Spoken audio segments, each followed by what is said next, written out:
Good evening. The important thing is I made it. So on the way, we are worried that maybe we'll be terribly late, but at least not too late. We'll get here. So I'm delighted, and I get very jealous when I come in front of young people. I get jealous because you're so lucky. You're lucky because you're born a few years back. Unlike us, in the prehistoric days, we were. I think the reason that I'm jealous, I see how powerful you are, the young people of this time. And I tell young people today are the most powerful generation in the entire human history. Not because these young people today are smarter than before. It's about the same. Smartness is the same. It's because you have technology in your hand, which no other generation ever had. Unbelievable technology. That gives you tremendous power. On the surface, you look just like another human being. But in reality, each one of you is a Superman and a Superwoman because of the power you get from the technology. So technology is an issue for me, excites me completely. People usually tell young people that you are the leader of the future. That's the standard way, say leader of the future. I try to repeat and emphasize that no, that's not true.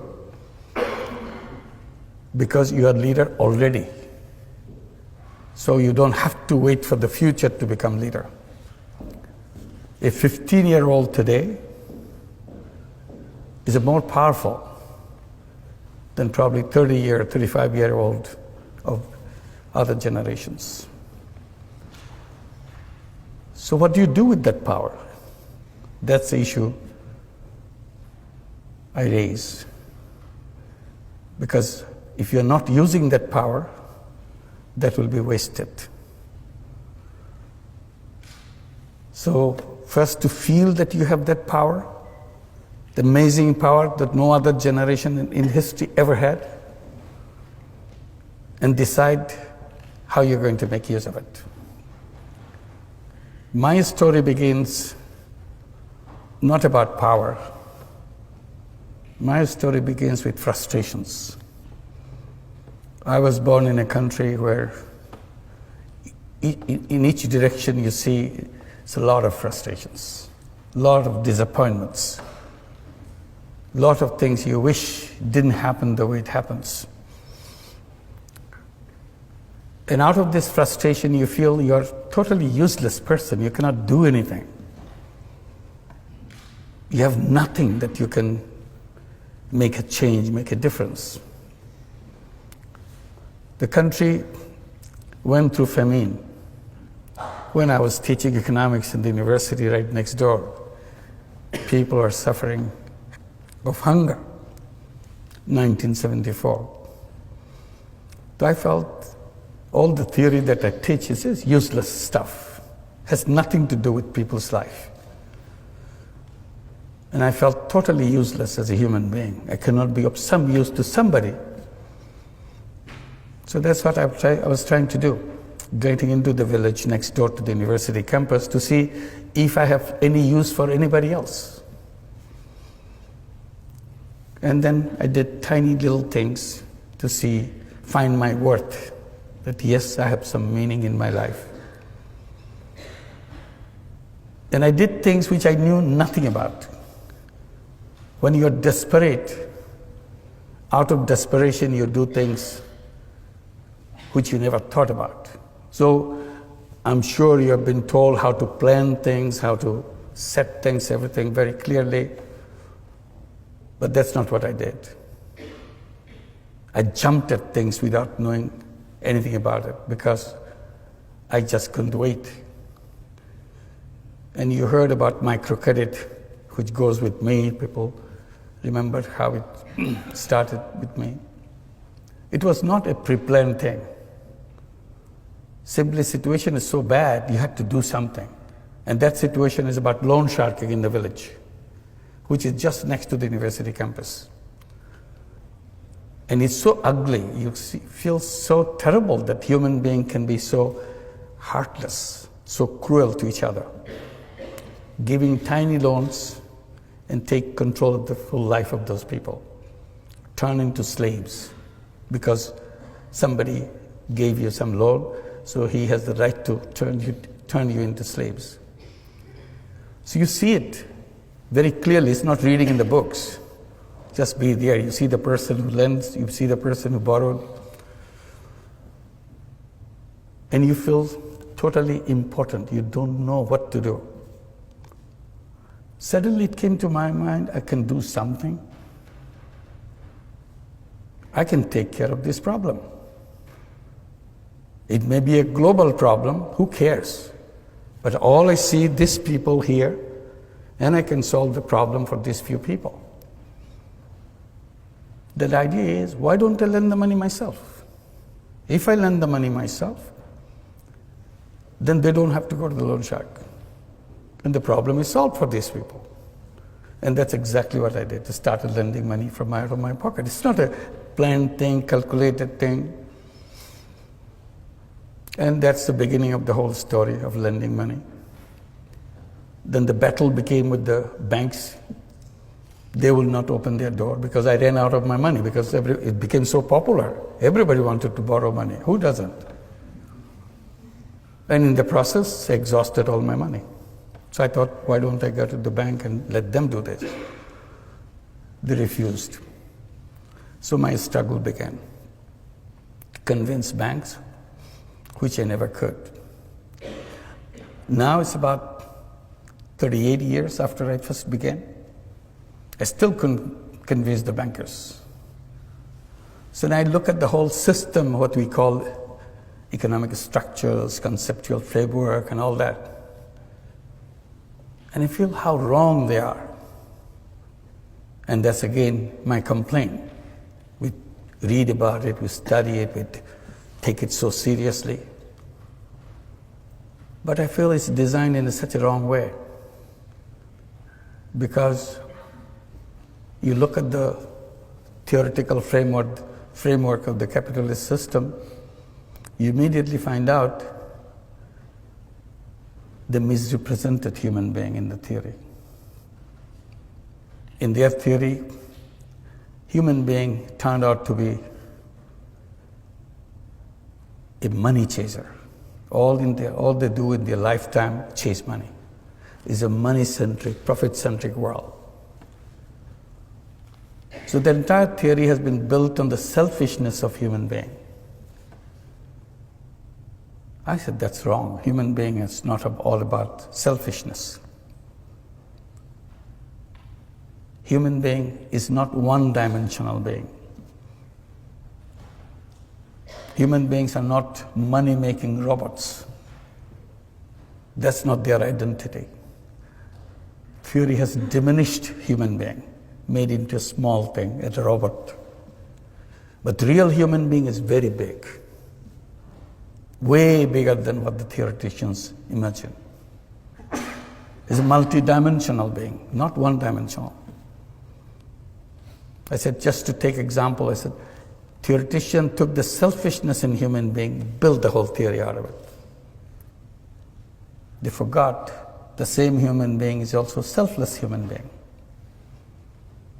That selflessness was never allowed into the structure that they built. So they're left out. So if you want to be selfless, why don't you go and become a philanthropist? I said, no. Philanthropy is a different thing. I'm talking about the business world. Why can't I use the selflessness in the business world? And that's what I did without knowing about it. When I started working with the poor people, particularly poor women, I see so many problems around them. And I jump at doing something about it. Again, knowing nothing about it. So every time I see a problem, I create a business to solve that problem. It became a habit with me, and I created so many businesses. But a very different kind of business. People become curious. Why do you do that? It's not a business. I said, yes, it's a business. What do you mean by business? It has to be sustainable. That's what the quality of business is. So whatever I do is sustainable. There's a two-way flow. There are expenses, there are inflow, income, and so on. And I call them social business. That's the story that took turn. One is the microcredit part, and another is the social business part. And I created a lot of those social businesses. Then something happened when we are trying to get all the young people from Grameen families. We have 8.5 million families in Grameen, all poor families. We gave them all the encouragement to go to school because their parents are absolutely literate, all of them. We said illiteracy stops with their parents' generation.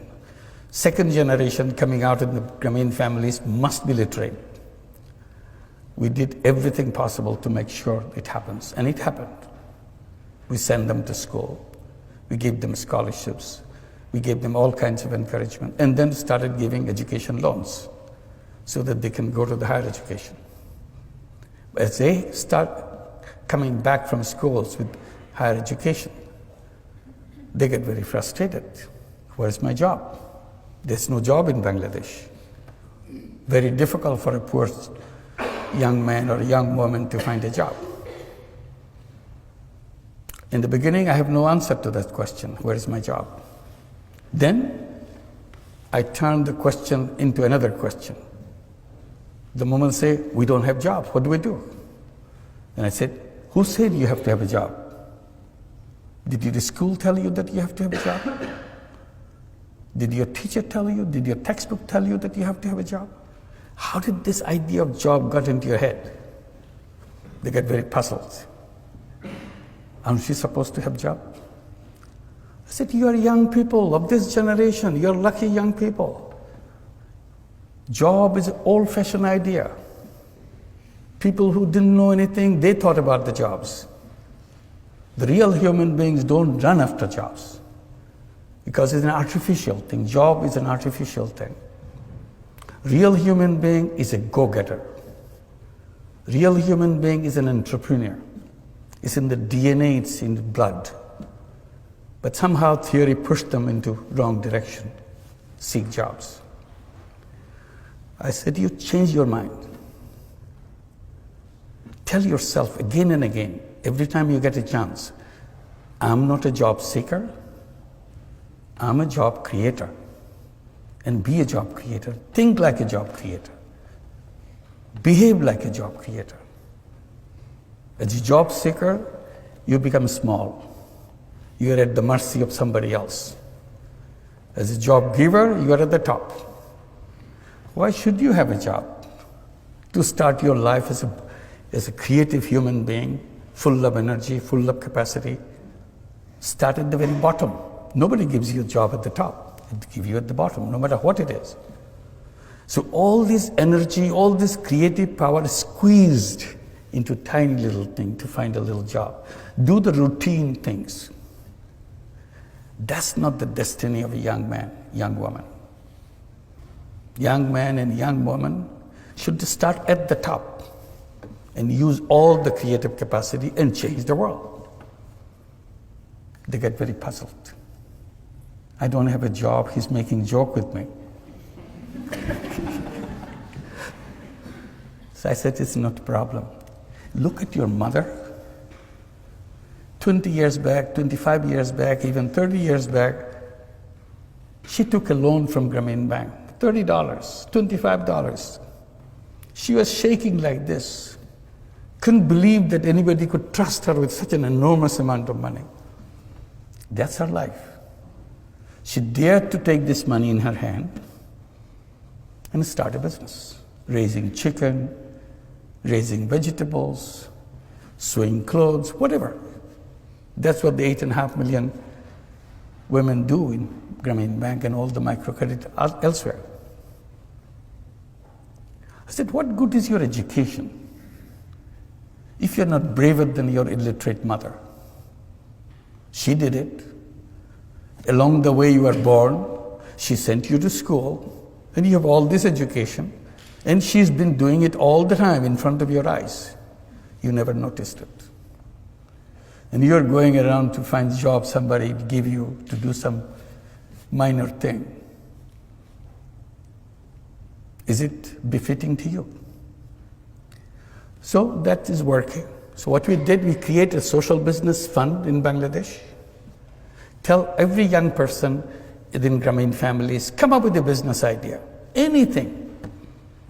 Even if you don't have an idea, look at your mother, what she's doing. Take that idea, build it into 10 times, 50 times bigger. Because you have education, you have connections which your mother never had. She never left her village in her life. You have seen the world. And once you have the business idea, bring it to us. We become investor and partner with you, every one of you. So now the young people are coming, business proposals after business proposals. We call them new entrepreneurs. They build their own community, help each other. So again, why unemployment? Because it's our thought, not because of our ability. We are able people. An unemployed young person, think about an unemployed young person. Is something wrong with him? Is something wrong with her? No. He's a very creative person, dedicated, energetic person. Who makes him or her unutilized? The system that we build, our thinking process has made them. An unnoticed chain has bound him around and say, you are trashed, you are no good. Why am I not good? You have never tried me. I have no room for you. Who are you to provide room for me? I create my room. I create my own space in this planet. But we don't do that. We tell somehow we have to have a job. So the natural choice for every young person, every human being, would be to an entrepreneur. If somehow I'm not getting an opportunity for becoming an entrepreneur, for a while I can work for somebody, for a while. Because ultimately that's what I should be my own, and create the world for my own way. So my story is about this, about microcredit, which is not about just lending money. It's unleashing the capacity that every human being has. And the system denied them that right. Like banking system is close to more than half the population of the entire world. It works only for the rich. If you notice, most of the institutions that we build are designed to work for the rich. And then we blame the poor for being poor. I said poor are poor not because of anything wrong with them. You simply denied them the doors to open. I give the example of bonsai, little tree. I tell that, look at the bonsai. You take the best seed in the world, put it in a flower pot, and give all your love to it, let it grow. It grows only this big. And you ask the question, is something wrong with the seed? No, nothing wrong with the seed. Then why is it so tiny? Because we didn't give them the space to grow. There is no base on which to grow. I said, poor people are bonsai people. There's nothing wrong with their seed. Simply, we didn't create a society to give them the base on which to grow. And then we blame them for being so tiny, so poor. So natural human being has no reason to be poor person. Natural human being has no reason to be an unemployed person. We made it happen for them. That's my complaint. I bring it to you. As a new, powerful young people, you'll create a world where the word poor will not be necessary.